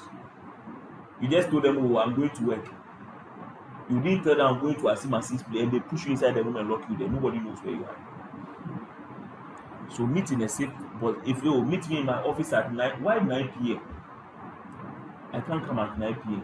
If it is 5, if it is 3 in the afternoon, morning, fine. Why 9 p.m.? Why can't we make it working hours? Why should I come out to your house at 10 p.m.? Those things should make you raise questions. Oh, I may not be available at this time. Can we make it this time? Do you understand? Or if it's you want to make that day 9 p.m., no problem. Can we meet at the shopping mall? Safe. People are around. Is that okay? Then I say also what? Go with an assistant or go with it. It doesn't have to be your working as it can be your cousin, it can be your sister, it can be your brother, it can be your aunt. Go with somebody. It's for your security. They also hold their book. If they are even wearing your branded, it's as if they are doing something, they are not doing anything. You are just using it to keep yourself safe. That's just by the way, right? Okay. Then when you are going for the actual site visit, there's a checklist also here for the actual. So this one you are going to the site. Okay, don't go alone again. I say this one especially, the reason to not go alone is not just about safety. Don't go alone here. It's more about the work you are going to be doing. When you go to the site, you draw the floor plan, which is the next thing we come to do. You have to draw floor plan. After drawing floor plan, you have to take measurements. After taking measurements, you assign the measurement to the floor plan. And that's what you are going to use to work on your software and design the space for it. So your measurements have to be accurate. You can't take the measurement alone if you are not. If you are skilled while you are taking it alone, Ubre, you will suffer small. Right? Let alone, actually, it's not easy. You are holding your tape measure. Imagine you have a 6-bedroom or it's a story building and you are going to take all that measurement alone. Look at the time you spend there. I went to take some measurement of a 3-story building project I'm doing now at this level. I went to do it alone. I spent 4 hours there. I think it's more than 4 because I started around 1. I left there around 6. And because I was even living there because it had become dark. I wasn't seeing properly to measure the rest. So I had to go back the rest then to go and finish up the few rooms left. Because it's like 2 units down, 2 units down, in middle, 3 units top, about 3 units. It's so easy. So when you go with somebody, they are holding a tape measure for you, right? And that one, the reason I went alone was because I was coming from somewhere. So let me just do this thing at once before I go. Since it's on my way, do you get it? And I ended up having to do it alone. So go with somebody, let me help you. Go with your tape measure, right? The tape measure can be any of these normal tape, it can be a computer tape measure. We'll go through that. Okay. If you have the laser tape measure, it makes life very easy for you. Yeah, you know the laser tape measure. It makes life easy for you. Just stand at one place. Pin. This is the measurement. Mine is in the car, otherwise I'll bring it for you to see. And it takes the measurement, it's digital. You can change the unit of measurements to any unit you want. Take it. Makes life very easy for you. Have a camera or a good phone. You need to take pictures. Especially if the site is quite far. This is because when you start designing it, you forget, this thing wasn't here. What was it here? Do you know how to go way back to the site? So if you are taking videos and you are taking pictures, it's easy. Just go back to the video, check the picture, then you will see where what was. Simple. So you need to take pictures and videos, right?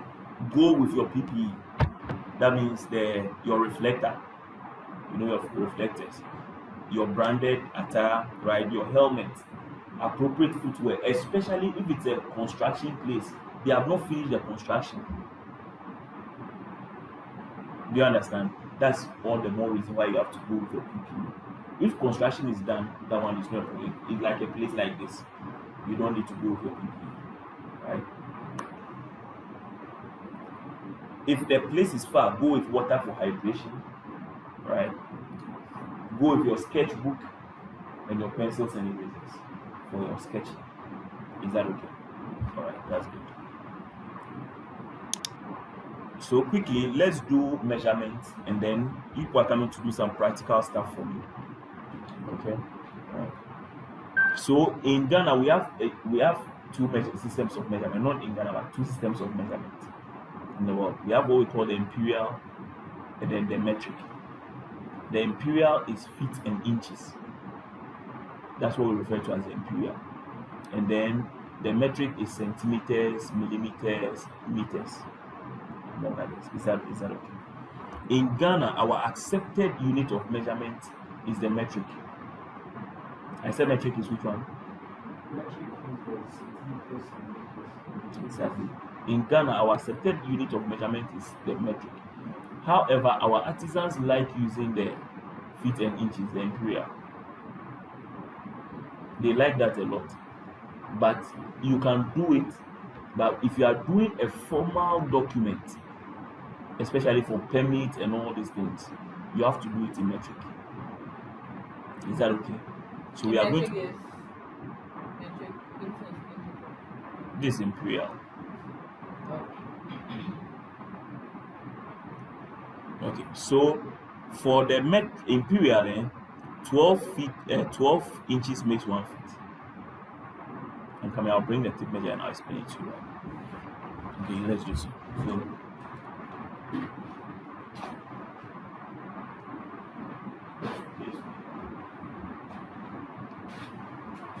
Do we all appreciate measurements? You have been using it, so you understand it.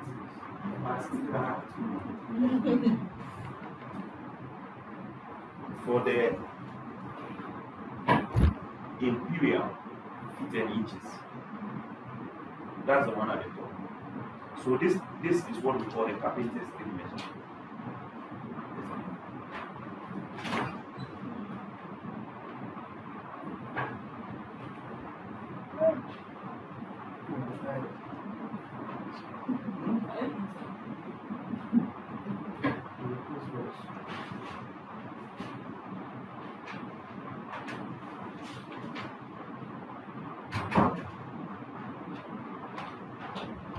This is what we call the carpenter's tape measure. We call this one the surveyor's tape measure. The carpenter's tape measure, it can come in, there are bigger sizes than this. Right? These ones are very big because surveyors, they do it hand. So their measurements, they measure very long distances, so they do this one. Now, if you're using the surveyor's tape measure, right, most of their listing, just check. Mostly the measurement should start from the tip of them. Not here. If you do it like this, you will get it wrong. It has to start from here. So just check. Okay, this one like this, it has to be here. Okay, but most of them, it starts from here. Because this one I can tell. If I know between the 2 and the 3, I see that it's the same thing from here to here. You get it? But most of them, it actually starts from here. It actually starts from there. So you need to watch if you are using something else. Now, the carpenter's tape measure, which mostly you are going to be using, if you are looking at the imperial, that's the one at the top. Yeah. Inches and feet. Okay. And we say what? 12 inches makes 1 foot. So if you watch carefully, you see 0, 1, 2, 3, all the way 11. You see the 12 one between 1 foot. You understand? Yeah. Then you can continue and count another 12, 24, it counts what? 2 feet. So if I ask you to show me 1 feet, 1 feet and 5 inches, where would it be? 1 feet, 5 inches.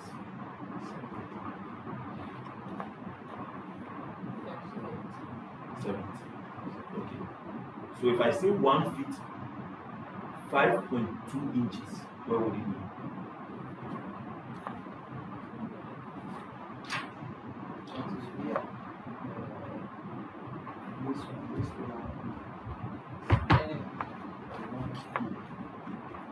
Yeah.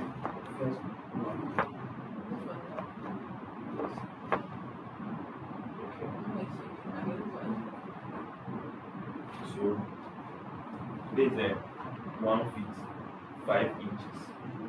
Okay, so 0.5 so that is a feet and then the inches. I usually don't understand why people do that because the metric is so simple. I don't know why artisans like the feet and inches. Are we painters, dialects, Because it's so simple. I can easily switch between millimeters and centimeters and meters very easily. Give me a figure in meters right now, I can easily switch it to millimeters. So let me forward this one.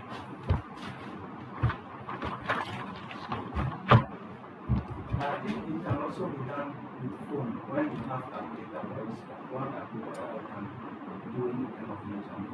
Yeah, you can, but why would you do that if you can? You just have your tape measure in there. Okay, so looking at this, in the metric, right, we say 10 millimeters is the smallest unit in the metric. Millimeters is the smallest, like the unit of measurement. The millimeters is the smallest.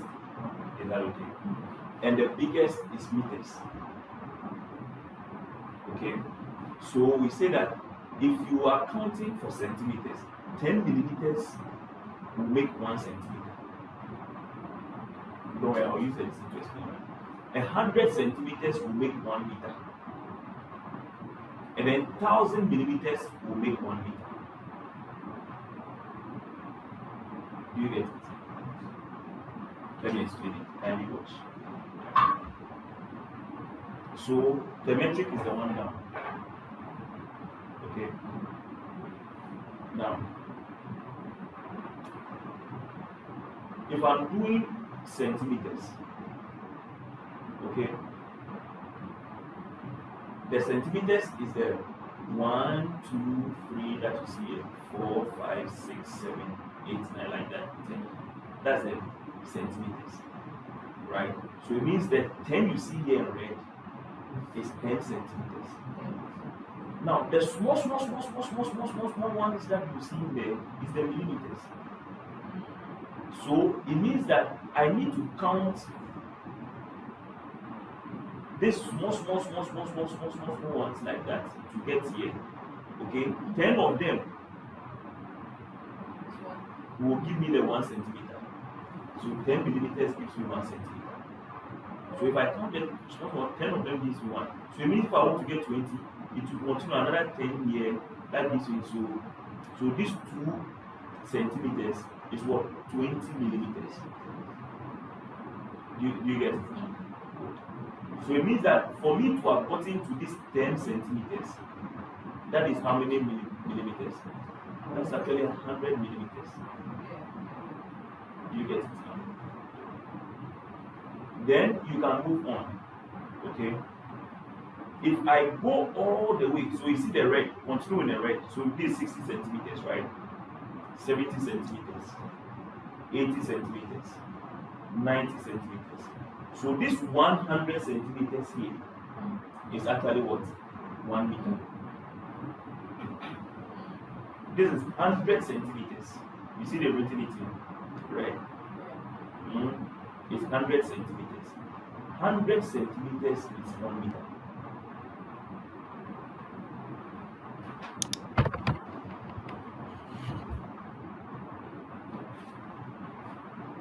Centimeters makes 1 meter, the middle one.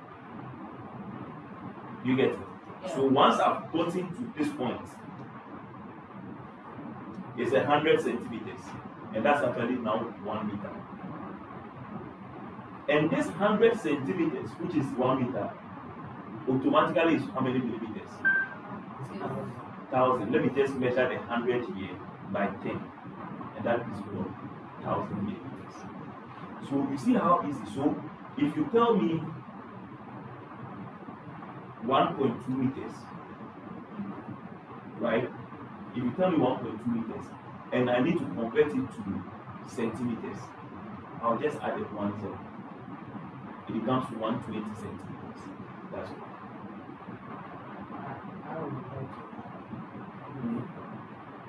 Yeah, I'm just coming in to add it, right? And if I want to make that same 1.2 meter and change it to millimeters, I just add 2 zeros. It becomes 1,200 millimeters.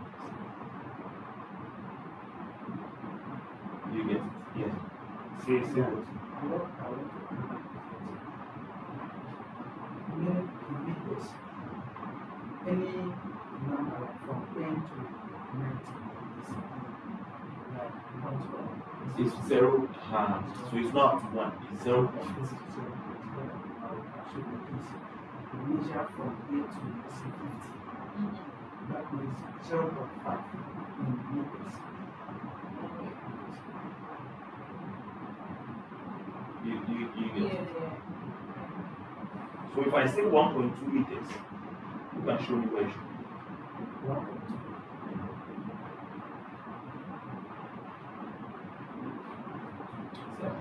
So the one is exactly 1 meter. So this 1.1 meter, 1.2. So that means the 120 centimeters is 1.2. You get it? Yeah. I get it. So that's how you measure. But the centimeters is the easiest. If you can stick to your centimeters, that's all. It's very easy to switch in between that and the meter or convert it to meter or meters. So always measure in centimeters. That's what applies to you. It's very, very simple. Another thing with the capital tape measure, if you are not careful, it will cut you. This one. Especially you draw it too long and then you just leave it on your shoe and you're not careful with your hand. So when you are using it, always be careful. Especially if you are not used to using it too much. I always advise that if you are going to use the regulator here, lock it. If it's going to be released to come, use your finger. That's a strategy I just use your finger and lock it here like this. So I will hold here. I will not just leave it for it to come. But if I leave it, it will just draw in speed. So I will use my left hand to hold here. Then I'll leave it to come. I'll lock it again. It's once more. Okay, so imagine you have gone somewhere, you have released, then, right, you have finished measuring something. Then you leave it and it's coming with speed. Before you know it, catch you. This is I have a one long ago that I can show to you. It will catch you right now. You understand? So lock it, hold it, bring it up, open, lock. Simple. You are safe. Very good. Alright. Now that you know the measurements, you are going to draw this room, the floor plan for this room. Not as you draw the plan. And then when you finish drawing the plan, you are going to take the measurement and write the measurement by it. And you keep it well for me. When we begin to use the software, the first place we are going to design is this space. Using your measurements that you have. Is that okay? Okay. So let me teach you how to get a plan. Can somebody tell me there? And we all don't have a pen or pencil. Please come and watch something. What do we mean by a plan? A plan is simply an aerial view of something. So the assumption is that you are up in the air. You are seeing the building. You assume the roof has been taken off. What are you going to be seeing? You are going to be seeing the walls. And the walls are represented by lines. So let's assume this table is my door. I'm in the air and I'm watching the table. What is my plan going to be like? So base it. Right? So that side. This side like this. This side like this. And then here you see that.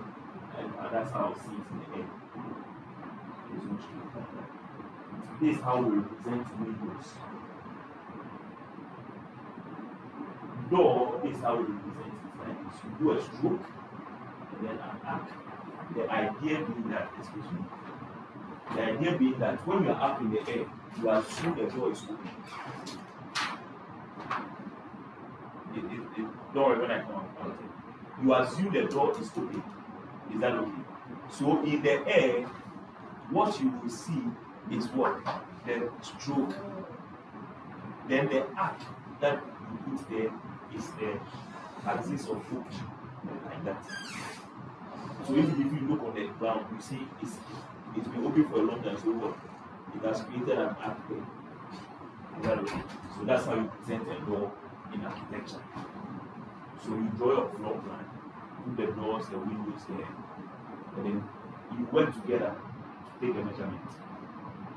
Okay? Take the measurement of everything nicely. Right? Then I'll give you assignment to do this for you. Okay.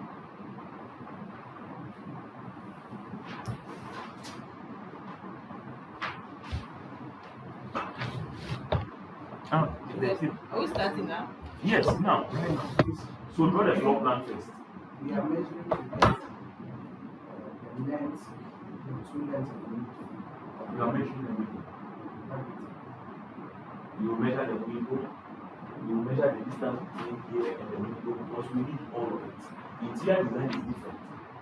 Because if you are going to do a cabinet for the space and you don't measure it, then you just place the window anywhere.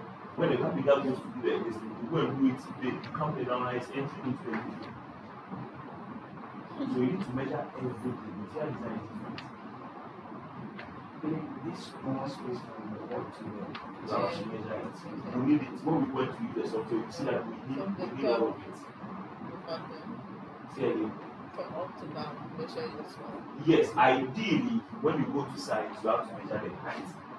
But there's a standard height for walls that we assume it to be. But not everybody does that. Sometimes it's different. And just do on the safer side, measure it. You understand?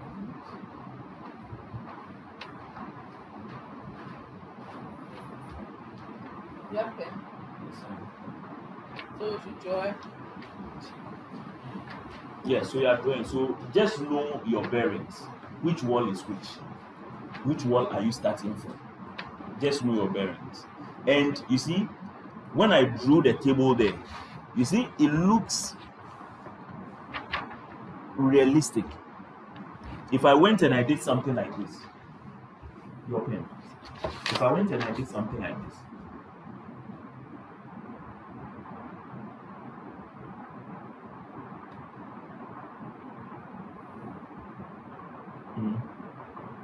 this doesn't look realistic. This looks like a square. The table is like a rectangle. More of a rectangle, not a square. So be realistic. So that when somebody sees it, they can just see it and say, okay, this room, based on this thing, this sketch that I've seen, it's rectangular. Even though you put measurement to it and the walls will be different with the measurement, it doesn't mean that it should look anyhow. Do you understand? So this small swimming pool everything. Or you still don't get to say that. When you go to, so see, the assumption is that you are coming to design this room. Your client has brought you to this room. Are you going to ignore these walls that are there? You won't, because it will affect your design. You get it now? It will affect your design. So it means you have to take cognizance of it. If there was a pillar in the middle of the room, you represent it. If a small square has a pillar in the room, do you get it? It will affect your design. If you ignore it, you go and show it to your carpenter, then he thinks that wall, it is plain. There's no small walls here. Like then he goes to and does a wardrobe long like that. What will you do? It's you that are causing to make a mistake. So you have to present it. So those walls, you have to do a line like that to represent it. Then you take the measurement and put by it. Do you understand? Yes.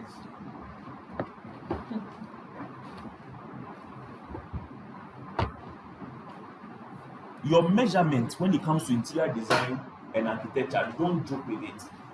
Later in the class, I will continue emphasizing that on you. Don't joke with your measurements. Otherwise, you will deceive your artisans and they'll go and do something that is wrong.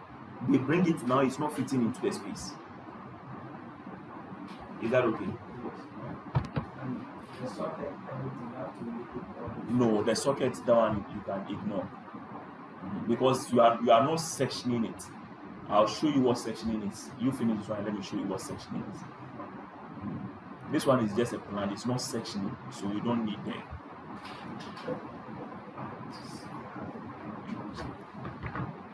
Do we have to do it like we do it correctly like this? No, the wall is not curved. I did a table because the table is curved. Okay. Meaning when you go to the side, how exactly the space you have to That's how you do it like that. So this one is rectangle. So just know your bearings. Which wall is which, so you don't get confused, right? Which wall has the door on it? Which wall has the window on it? You get it. Know your bearings.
seems like it's outside this building. How do we indicate it? And so we do the stroke outside. Outside.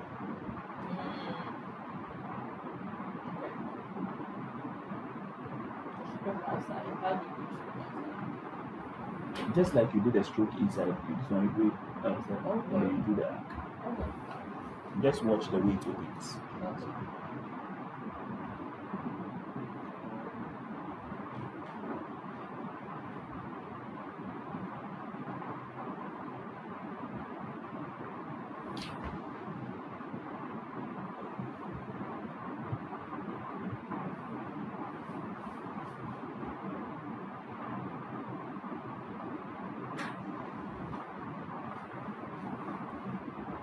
You guys know now. Once you're done, then you take the measurements together. Work together.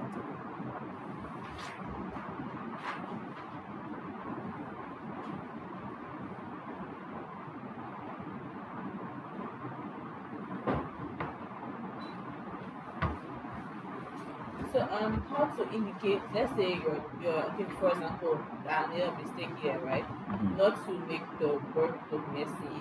What to indicate that this So part is not just there. just cancel it. You see, this is just a sketch. So when you go home or later after you've taken a sketch on site, when you take the sketch on site, it's not going to be nice. Mm-hmm. You will make mistake. That's why I advise to use a pencil. You will make mistake, but just know what you have done. So when you go home, then you can now properly. So your lines won't be straight. If you like, then you can take a ruler and draw everything straight now. You get it. Yes, how do we indicate? The most important thing is to get your this thing that you can put the measurements where they need to be. How do we indicate our measurement now? I want to indicate that this stuff is So to indicate measurements, you can just write it. Give me your pen, let me do that for you. So I can just write so maybe between here and the door, I can just write maybe it's 450. So I write it. so don't we Yeah, do you get it? Then if it's here to here, it's maybe 255 or maybe 565. I write it right. Then I need a measurement for the whole thing too. So I can do something like this: a line here, a line here. Then I say that one is what 4,895. So this is telling me that this is for the whole place. This one is for here to here. This one is for here to here. And then you do the measurement of the door. Where the measurement in the door The measurement what? for the door. For the door itself. So if I measure the door, I'll put the door here. So if the door is maybe 90, I'll just write it there. So I know the door is 90. The reason what you are looking for, I know what you are looking for. You are looking for doing all this thing and putting those dash there, like in technical drawing and all that. When you are on site and you are hot, you are you are hot and you are taking you are not going to be wasting your time putting this dash and all these things there. Master, when you write it in there, you know that I'm referring to here to here. Mm-hmm. I'm referring to here for this one. I'm referring from here to here for this one. Mm-hmm. You get it? Yes. That one is for when we are doing technical drawing in the secondary school and then they are teaching us those and then you have to indicate. Master, on the job, you don't have time for this nonsense. Do you get me? Anything that you write and you know that, listen, this I can tell that this is for this one, this is for that one. That's all. So you can go on and do your job. You don't need to waste your time for school children. At some stage you are about making your money. No time. No time for those. let's start? You need to get the words.